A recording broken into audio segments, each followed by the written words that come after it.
Greetings again, class. We are going to progress or move to lesson 10B. You may recognize from lesson 10A that a lot of the information that has populated the last slides is readable, and you can read it directly concerning the various selection methods. Read and be aware, and with the PDF notes and the lecture and your paper and pen, you can resummarize what you've heard, what you have read. Right. This lesson 10B, I want you to remember the plant breeding framework. That framework was in the box 1, where we talk about needs assessment. And there was a student who asked, what is needs assessment? She could not find it on the internet. And I think that is neither here nor there. Needs assessment is the assessment you make on the subjects or the target of study or beneficiaries in what they want and what they would prefer. And as a plant breeder, then you can decide that you are going to breed a target product that is needed, or you are going to involve the farmers in what they call the farmer participatory breeding, because in that way, they can give feedback in terms of the selection of what type of the potential target product that is required. This diagram is extremely key in where we are going, because here, remember that we have talked about the standard breeding, and this diagram I brought it here. Then we are comparing it to genomic selection. But either way, you may be doing this on station at Omanene, at Mainheim, at Ogongo campus, at some location somewhere, just a single location. And you're going through these processes. And at that single location, if it is on station, you have a greenhouse option, you have a laboratory option, you have a breeding nursery option, or all of the three in the same place. So you can carry out a number of these things. And then as you do, when you go this way now, remember you've come up with some material tested at either the large scale level, of course, came from the small scale level in either case. And now you have accomplished the multi-locational testing at a single location, a single place, a single institution. And that is what we'd call as a serious stage 1, because you now have a target product. And this is the time to start looking at the replicated trials, which may now essentially be called agronomic trials. Agronomic trials. And here, that then takes you to stage 2. And this stage 2 is now what I'm calling the MLT, the multi-locational testing. You want to take this to various locations, and locations, various ones, act like replications in a way. You can analyze that data where in stage 2 you have replications done at various locations, more than one location. Then you take this material into the stage 3 where you have the multi or the multi-Y, the Y here added to it, indicating that it is across years, year 1, year 2, year 3. Because remember, testing it in just 1 year, the climate may change, the weather may change, it may be very difficult. So you may have to go to multi-locational testing, various locations across several years. Again, this is subject to statistical analysis. And I have indicated that as MLTY as opposed to just MLT. Then the stage 4 is now the serious one, the cultivar release. This is where you now put together your DUS data. Remember what DUS stands for. You present it to the National Recommendation Committee, which is may be housed in the Ministry of Agriculture. You supply them with the DUS, and then of course they can even visit some of the fields at one of the multi-locational trials in a particular year and begin to look at what it is that is the target product. And then this is where you then, as a breeder, are allowed to multiply that seed as a breeder seed.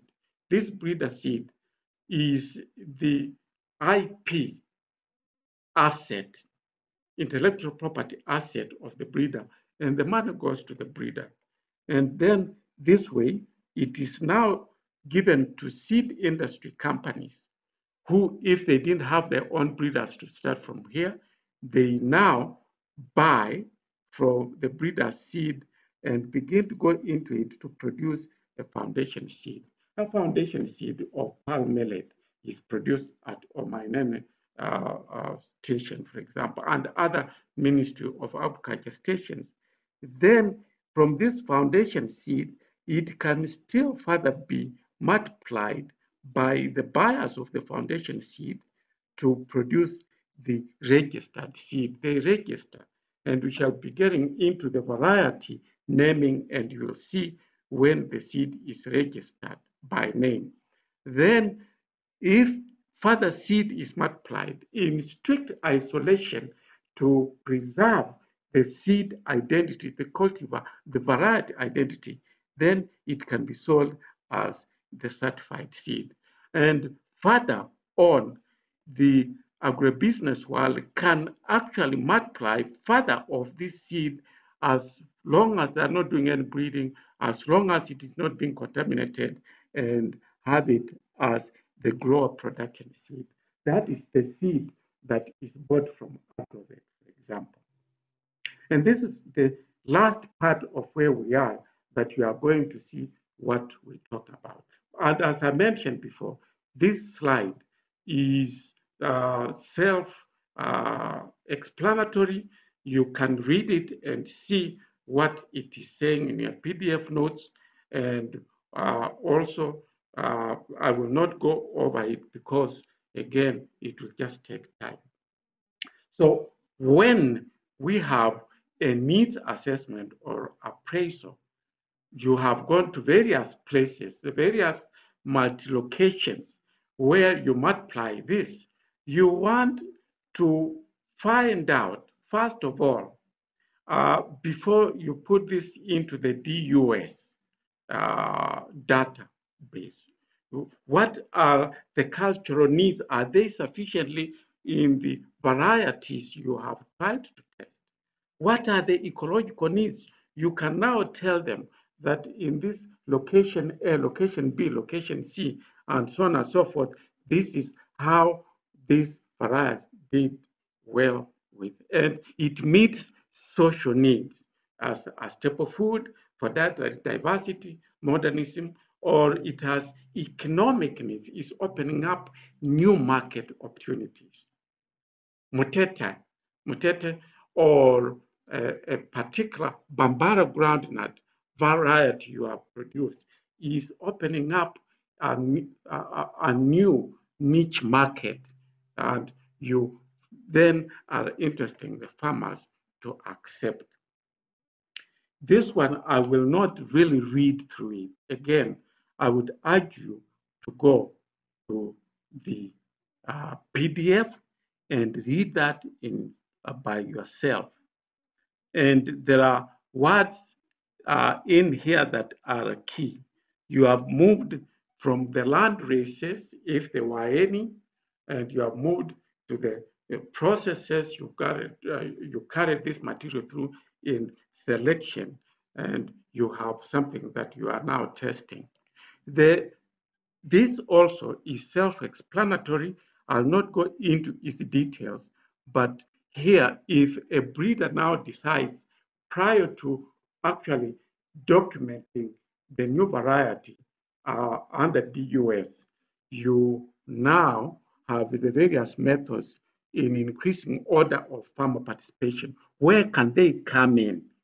Okay, and they indicate whether they can come in at the early generation or the F3 or the F4 and so on and so forth. Please get acquainted with that. And then when it comes to the selection, you're past that stage where you are involving the farmers as you are doing it as a plant breeder. Then you begin to look at the methods in increasing order of farmer participation, and you can see evaluation that you will be doing at MLT or at multi-Y, where you're doing it across various locations. They show the area of where you involve the farmers in terms of the yield data being put together, collected on farm, and the institutions involved are research. And it goes on to indicate right up to trials as N4, and then the farm managed trials, no formal design either within or a farm or across farmers. And NGOs can be involved in that. Extension can be involved in that. When extension is involved, that is called pedestrian research, all right? Or extension research. Again, read that and get acquainted with that. Then you see, when you're now looking at the wider dissemination of farm preferred cultivars, this is where the extension comes in very handy. This is where the outreach comes in very handy. The difference between extension and outreach is that outreach, you take the knowledge to the farmers, they don't come to you. So again, this is self-explanatory. You can actually read the slide by yourself. Yeah, it is hence highly desirable in this case in any development project where seed supply of improved varieties is an important component to the finish line of the plant breeding.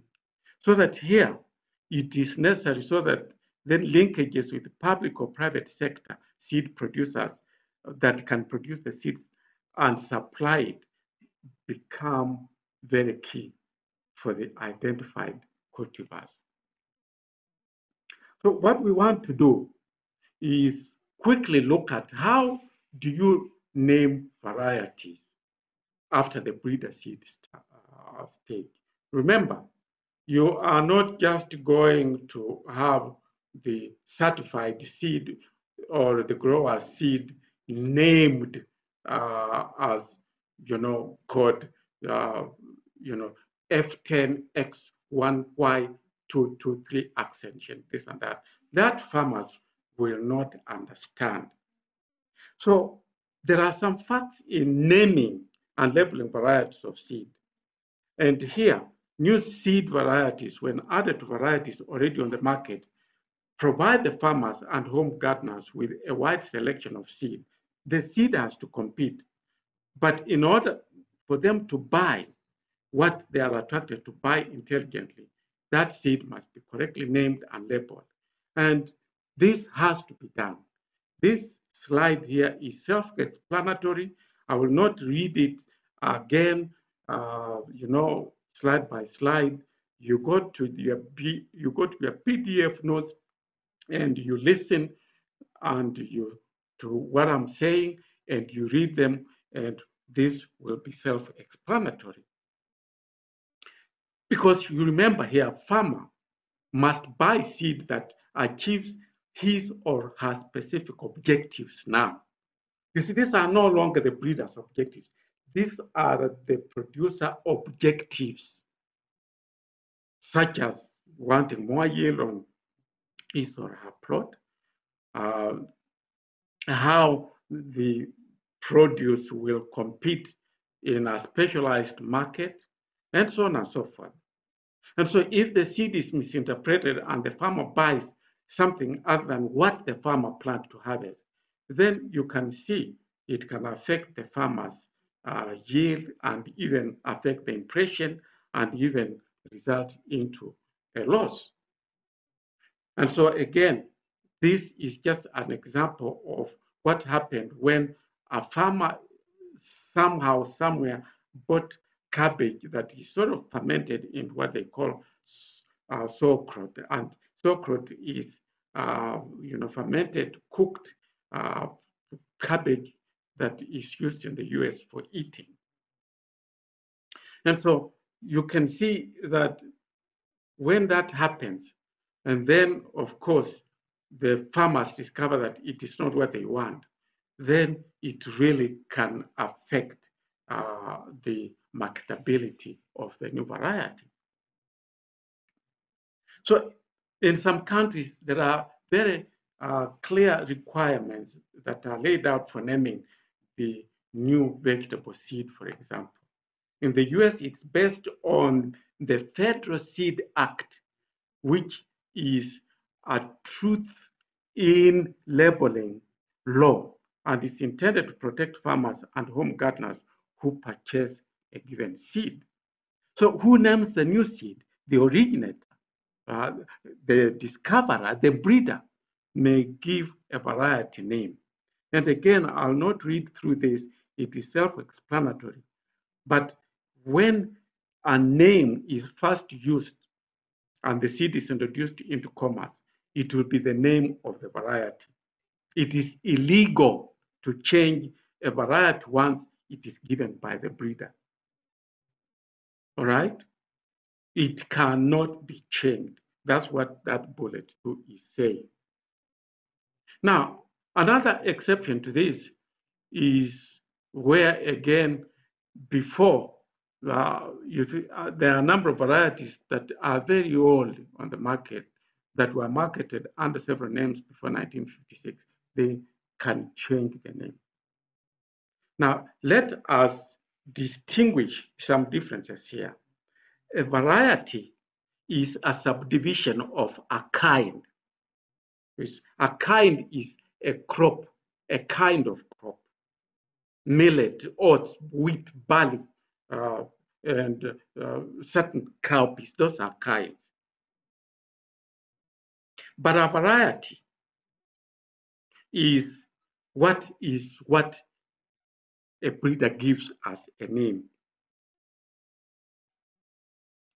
So here we are looking at, for example, and just this example is very important.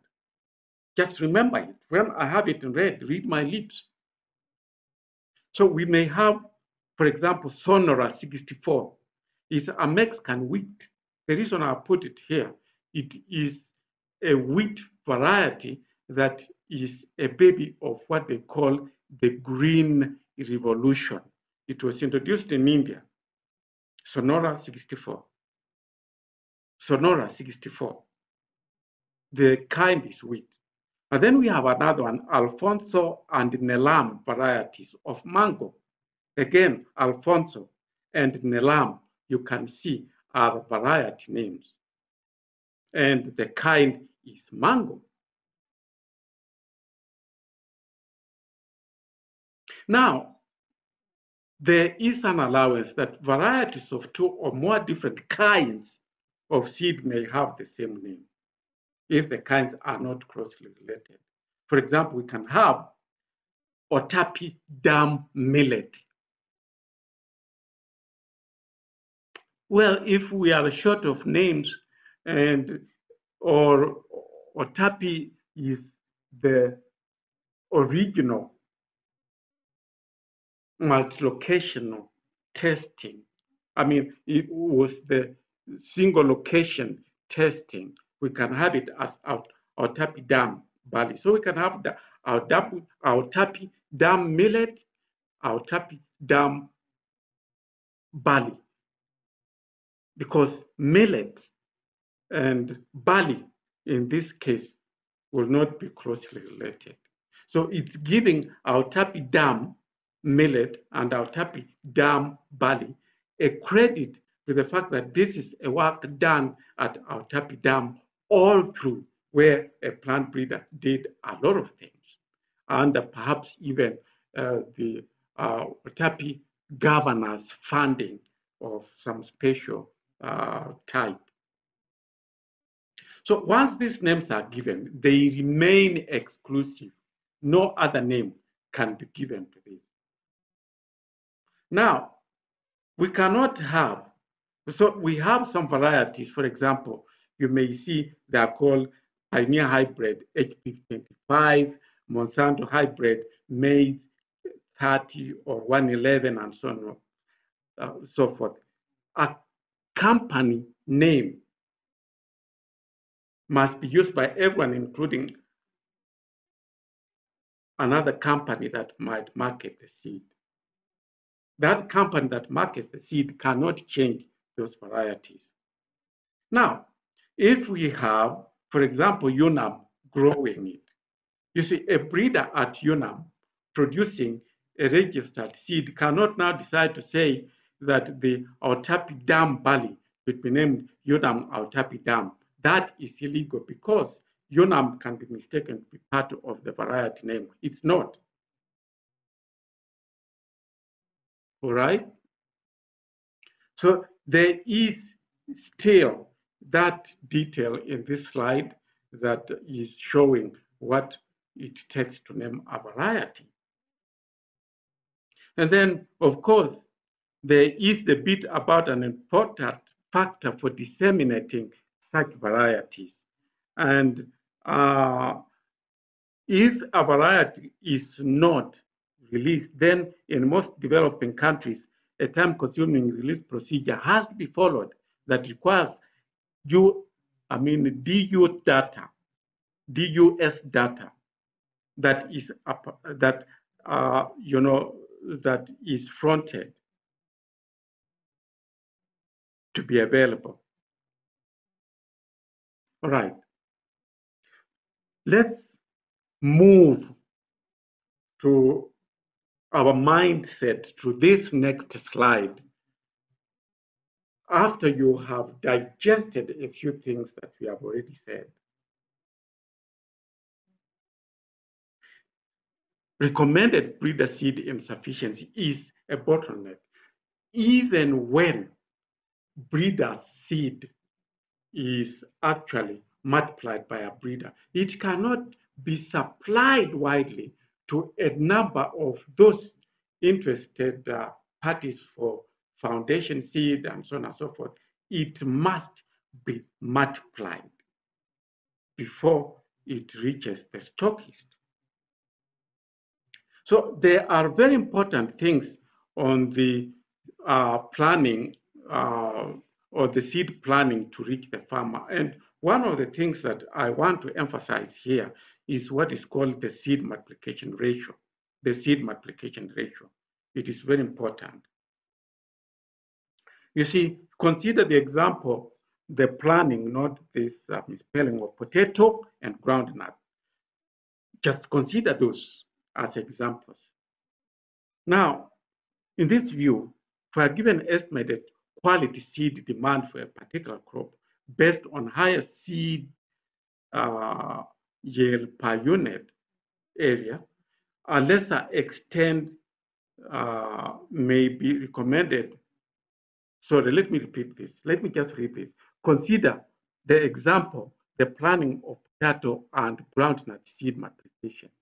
In this view, for a given estimated quality seed demand of a particular crop based on higher per unit seed yield, a lesser area may be recommended for the production of groundnut. For example, 1 to 8 in comparison with that of potato, 1 to 4, so as to produce the same yield. What does 1 mean? That means that if you had 1 successful seed, it has potential to produce 8 seeds in Bambara groundnut. Now, in comparison, if you have the potato, 1 potato seed has the potential to produce 4, has the potential to produce 4 seeds. That's called the seed multiplication. And this table, you can study it.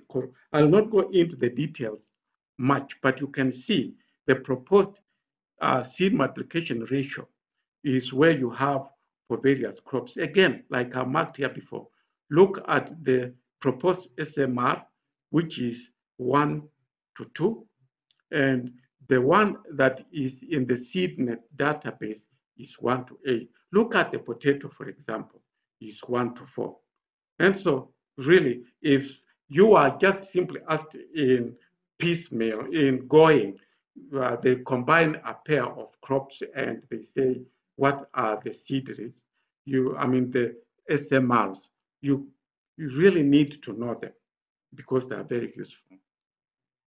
And this also goes on to look at the various ones as seen in the SMR in the SeedNet database. And you can see that in the SeedNet database, they sort of vary. The reason why proposed one varies is that we have modern varieties that are coming out that have very good seed yielding potential, so that if you have 1 seed, it is capable, for example, in paddy rice to give 8 seeds from just the 1 seed. There is then the last part we want to look at, and it's an example where you are given an SMR of 1 to 1 of new sorghum variety. You sowed excess in your meter plot, 1 meter plot, micro plots. Subsequently, you log out the excess. You cull them to what appears to your eye as the optimum stand after the seedlings have emerged. And we'll do this exercise somewhere in the 2nd semester as a practical. And you have recorded how plants within the 1 meter square, how many they are, you have counted them. Is it possible to estimate the seed yield since you culled and now you don't know the seed rate per hectare of your optimum? Yes, you can. And you can use this table, which shows, because in that way, you would need to have a seed counter. And in the seed counter, you would count 1,000 seeds, and then you put on electronic balance and you look at the weight, and using this here, you can begin to look at the seed rate per hectare. And so there is another one. This is where you alternatively can use a seed rate conversion tool. It's found on here, where it is self-explanatory. You have counted your seeds, you have weighed them, and you can just simply insert in the SRC kit, and it will insert it in 30 seeds per meter square, or plants you counted in a meter square, and there are 1,000 grain weight that you determined on the balance, and it will give you a seeding rate of 11 kilograms per hectare. So here, there is the summary of what we expect you to know for your coming test on May 31st. Centers of diversity in the context of important crops, breeding goals and objectives, trait determining allelic processes, population variances, where you should know about the means of base population, their stability, and the selection response, and of course, including the selection differential. You need to know something about the generative and the derivative programs that are into windows to the breeding program. You need to be acquainted with the breeding methods and schemes that we have just revised, and then the ready-to-release variety optimizing seed multiplication, the concept of seed multiplication ratio, SMR, and then the naming a new created variety with some examples. Sonora 64, the Mango 1 Alfonso, and Nilam, and so on and so forth. And I wish you the best of luck in this module and that you will successfully complete it to move on. Thank you. I wish you the best of luck in studying.